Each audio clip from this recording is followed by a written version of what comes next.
You know, the fear that held me back the longest wasn't the fear of failure.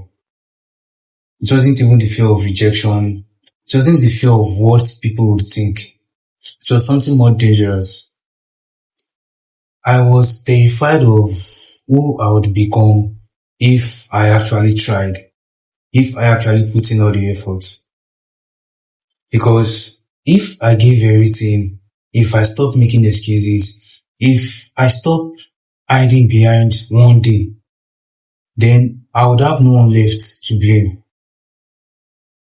And have you ever noticed how sometimes staying stuck feels more safer than discovering your full potentials?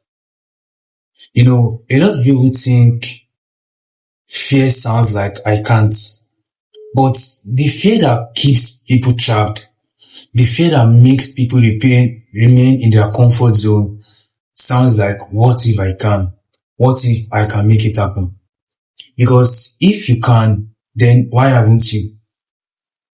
And then now you are forced to face something bigger. Not your circumstances, not your childhood, not even luck. You are forced to face your choice.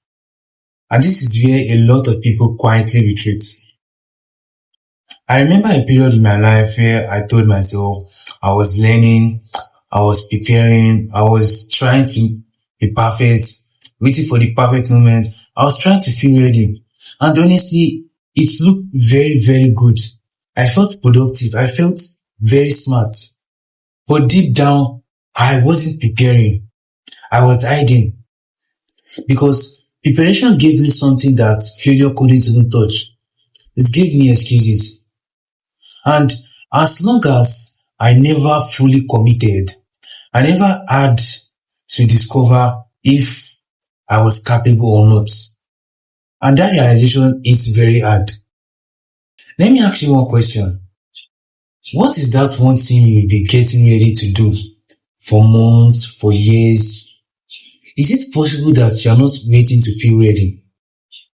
Are you waiting to feel safe? What if safety is the actual reason why you are stuck? The strongest part about fear is that most times it doesn't always feel like fear.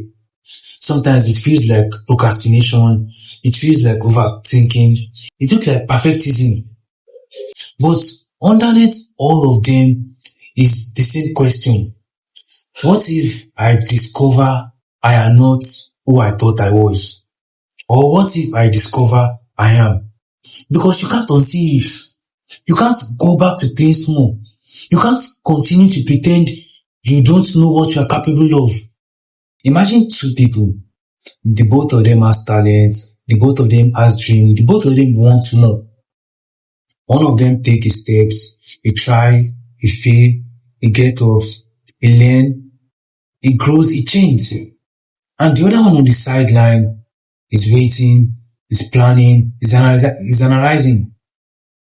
Then after 10 years, only one of them has scars. Only one of them has story. And the other one has something worse. He has regrets. And maybe that's the real question. Not are you afraid of failing, but who are you becoming by avoiding the attempt? Because every day you postpone the things you know you should actually do, you are not just delaying success. You are practicing avoidance. You are strengthening hesitation. You are becoming someone who doesn't trust themselves. And identity isn't built on dreams. It is built on what you repeatedly do. The fear that held me back the longest wasn't failure. It was responsibilities. Responsibilities for my choice, for my potential, responsibilities for my life. Responsibilities for becoming the person I said I wanted to be.